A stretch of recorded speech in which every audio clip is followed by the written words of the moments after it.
Teño primeiro unha pregunta para ti, Isabel. Digo que, según non, polo que se ve, se non cambia o modelo, consideras ser moi pesimista ou realmente nun futuro se poderá dar o caso unha parte que as explotacións gandeiras, tanto de carne como de leite que hai no país, que caeran en maus destas macroempresas que fixeran fusión de granxas e que dominaran, por exemplo, o sector do leite, ou no sector do carne, o que estamos falando a raíz dos eólicos, que quedara, que sería, digamos, xa, non sei se va a botarse a rir ou non, de que as mismas empresas eólicas primeiro se fixeran co terreno destas comunidades de monte, ao beiro desta nova legislación, que despois foran elas mesmas, as que traballaran e negociaran con ese terreno, incluso tendo, mira, sería o corto sentido, tendo gado no monte, en mos deles. Podría ser esa circunstancia.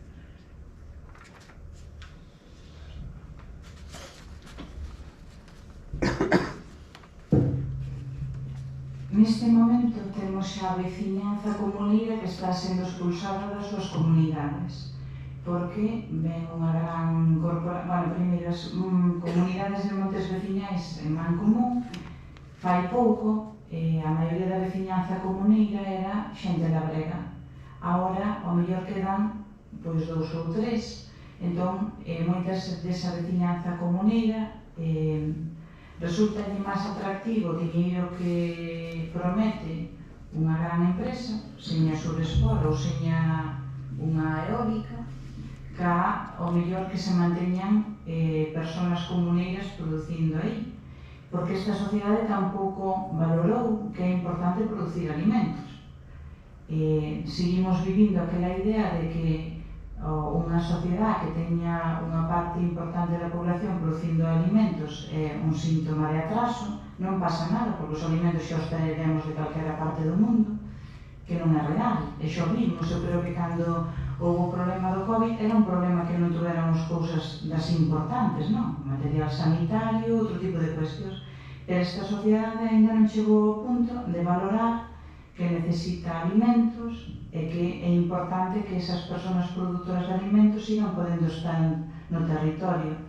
E moitas veces, en Loencia, tomaron un acordo para expulsar os veciños comuneiros dos seus pastos para darlle estas terras á empresa Surespor. A empresa Surespor é un modelo de traballo temporal. É imposible que esas familias se asenten nesas zonas. Por qué? Porque é un momento de 4 meses de recolección de froitos e esas persoas quedanse sin nada aos 3-4 meses.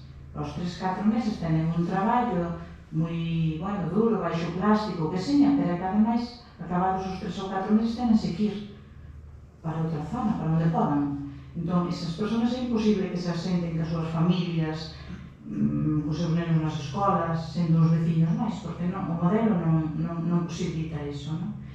Entón, é xa unha realidade, como este modelo expulsa os veciños e as veciñas. Para mí, esas grandes fusións de granxas son fusións que van no modelo en gran medida de dependencia, de aumentar moitísimo máis a dependencia dos insumos. Levan-nos muchísimo máis concentración de animales, xa lles leva un traballo moi intenso todo ese tal, normalmente a depender moito máis da compra de insumos. É un modelo que non xestiona o territorio, non teñen tempo xa para xestionar o territorio, ten tantos bichos que non poden xestionar o territorio, non é unha ferramenta para loitar contra os incendios, por non ter xestionado o territorio. E despois eu teño outra reflexión, para min a maioría deses modelos son intransmisibles, porque a ver que xoven vai dispoñer de 600.000 euros para comprar unha granxa de leite. Cartos que se pagaron aquí na Mariña en Ribadeo por unha granxa, por exemplo. A ver que xoven, eu non lle consillo a ningún, a verdad. Entón, a maioría destas granxas están abocadas a pechar. Quer dizer, non xestionan o territorio, van depender máis dos insumos, van ser moito máis vulnerables ás subidas de costes de produción e a maioría van ser intransmisibles. Por qué? Como se transmitiron as granxas familiares pequenas históricamente?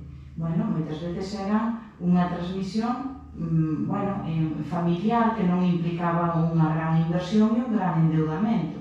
Se tú falas de unha actividade que xenera moi pouco renta para as persoas produtoras e xa de partida tens que meterte nun endebedamento bestial, pois iso quere dicir que a maioría non van ser transmisibles. Entón, o futuro eu creo que nos debería reflexionar para dar un cambio. E eu sosteño que de verdad que climáticamente, que polo noso territorio, pola nosa capacidade, temos unha gran capacidade para producir alimentos de calidad. Pero eses alimentos de calidad tenen que levar ao lado unha renta digna para as persoas produtoras, tenen que ser accesibles os alimentos á población. Bueno, non pode ser que cada vez teña máis cuota de mercado a mercadona de turno ou... Bueno, 27, non me acordo cal era, pero 27% dos alimentos do Estado español vendes unha única compañía, Mercadona. 27, quer dizer que non é unha cifra pequena. De que parte do mundo? Da que cabe, da que seña máis barato. Que, cando vos vades facer a compra ao lugar onde comprades os alimentos, se vosotros queredes ter unha froita, unha verdura que veña da vosa zona máis próxima, tedes esa posibilidade. Entón, temos que construir outro modelo diferente.